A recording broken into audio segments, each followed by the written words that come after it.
Morning class 10th students. Today we are going to start a new chapter, that is nationalism in India. This is a long chapter, so we concluded it in different parts.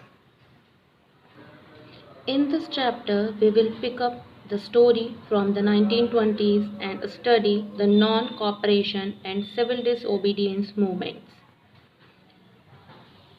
In this chapter, also we will explore how the Congress sought to develop the national movements, how different social groups participated in the movement, and how nationalism captured the imagination of people. It means that this chapter is all about the feeling of nationalism. So, first of all, the question comes in the mind that what is nationalism?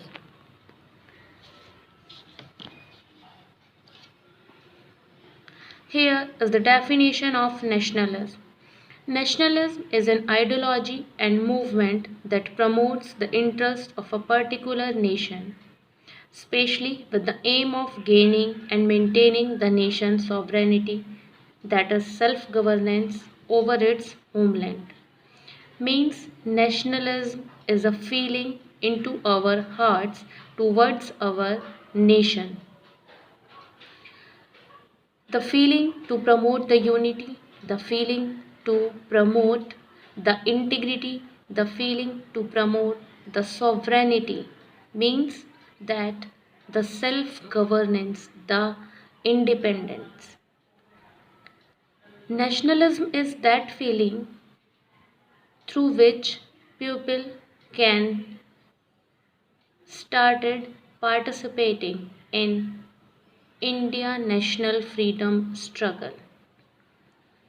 This is the feeling towards our nation to do that through which we get the independence.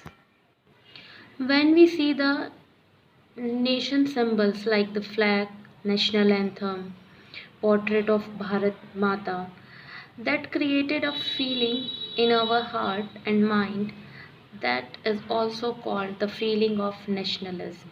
That when we hoist the flag on 15 August and 26 January, then we had that proud feeling over our nation. That is the feeling of nationalism. That now we are do or die for our country. That feeling that in the hearts of soldiers that are fighting for us on the borders of India, that is also the feeling of nationalism that they are fighting for us. This chapter started with the First World War. As we all know that the First World War was started in 1914 and end till 1918. In this First World War, on one side there is Germany, Austria, Hungary, Bulgaria, and the Ottoman Empire. These were the central powers who fought against Great Britain, France, Russia, Italy, Romania, Japan, and the United States. These were the Allied powers. So why here we are discussing about the First World War and connected to the Indian nationalism? We are connecting it because there was a great impact of First World War on India. Impact was that economic and political.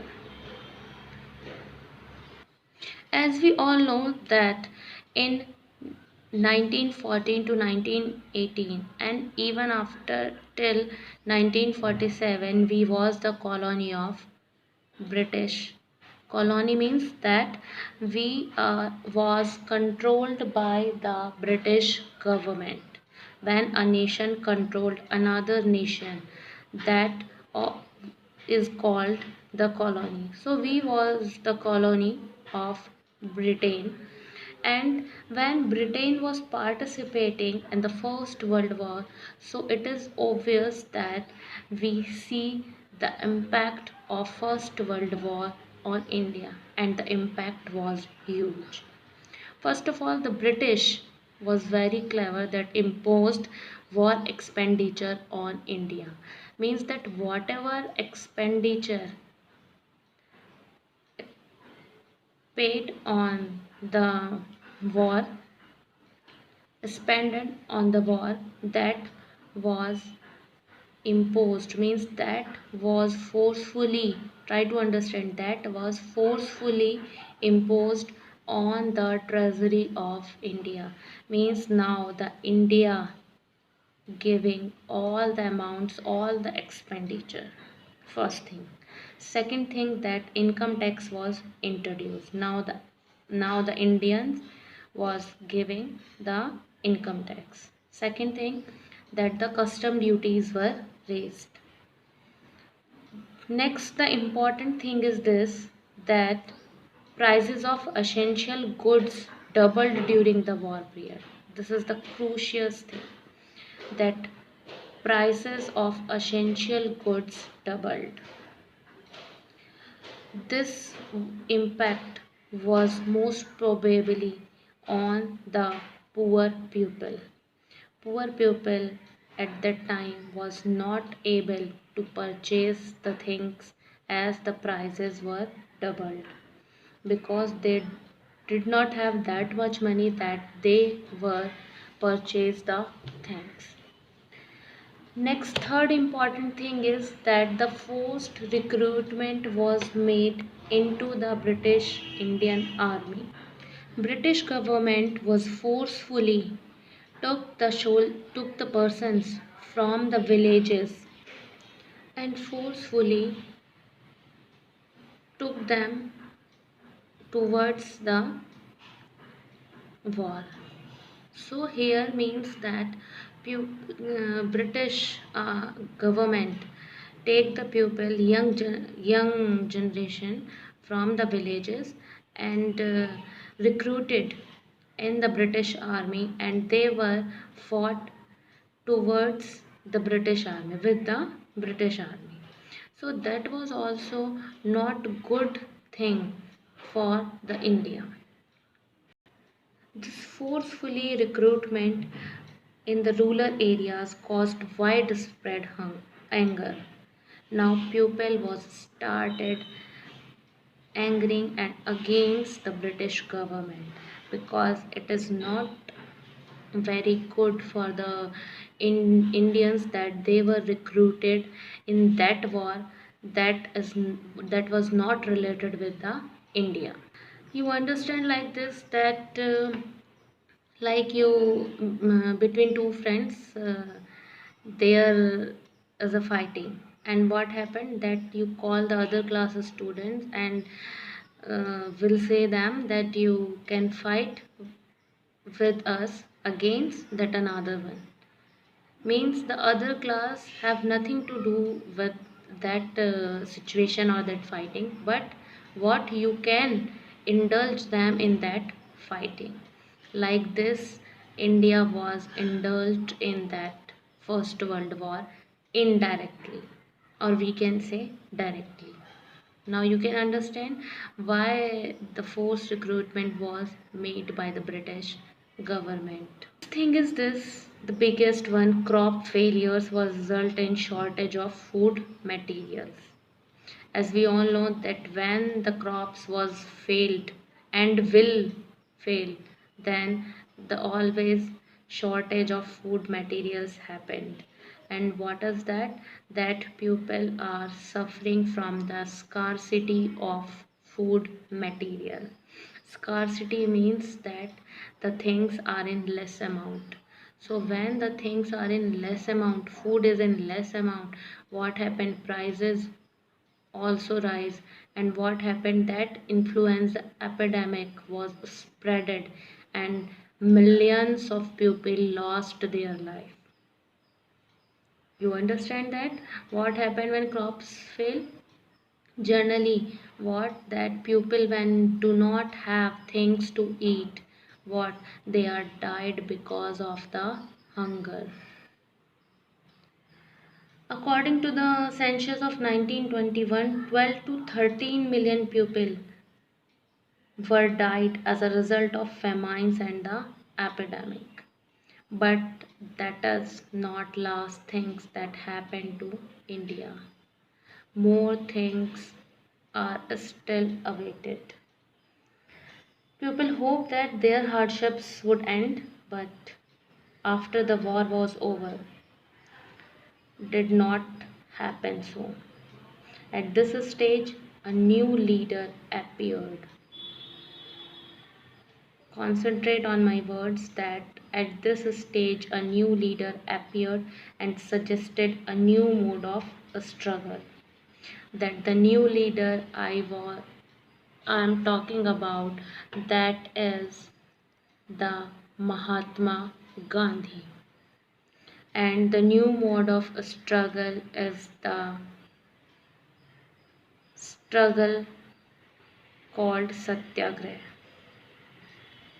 Mahatma Gandhi returned to India in January 1915.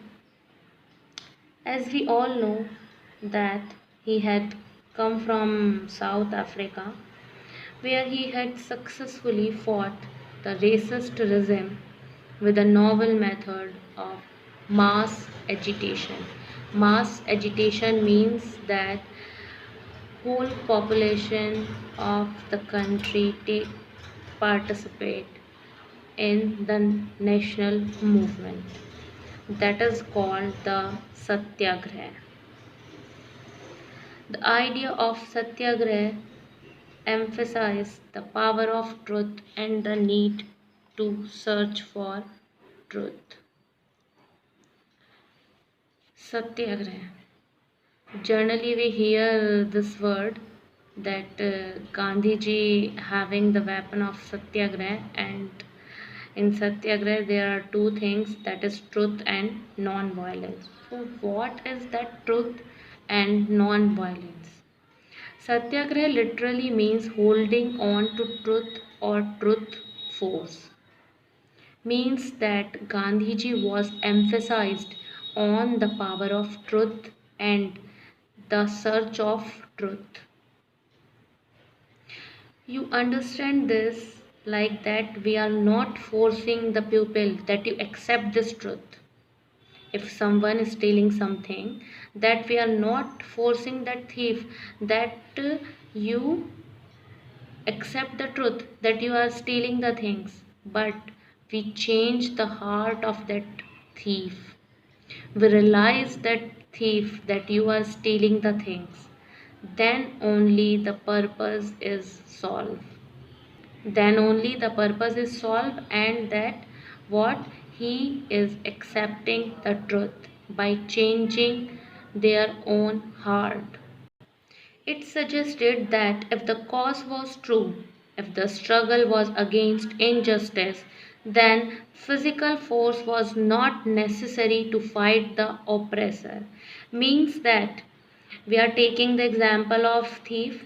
If we forcefully or by using the violence, okay, by using the violence, we confess that you should steal the things, then never he can accept. But by changing the heart of the thief, he can easily accept the things that he is stealing the things. Next part is the non-violence. Non-violence means that not using any type of violence against the oppressor, against the other persons. Means that you should win the battle by using the non-violence means. The non-violence means that is the hunger strike, peaceful demonstrations, strike, and the famous non-cooperation against the British government. It is also necessary that persuaded the opponent to understand the truth, and we can make them understand the truth by the use of non-violence. According to Mahatma Gandhi, that this term of non-violence could unite all Indians, means that this thing of non-violence should unite to all Indians together, and when all are together, they all are fighting against the British government towards gaining the freedom of India. So till now what we are discussing about the first of all the meaning of nationalism, that the feeling of oneness, the feeling of togetherness, the feeling to promote the integrity, unity and sovereignty of the country, work for the country. Next we see the different impacts of the First World War, that is the introduced of text, economic hardships, increase of custom duties, crops failure, influenza epidemic, and so on. After that, we discussed about the Gandhiji who came back to India in 1915, and they started the movement that by the tool, that is the satyagrah. Satyagrah based on two things, that is the truth and non-violence.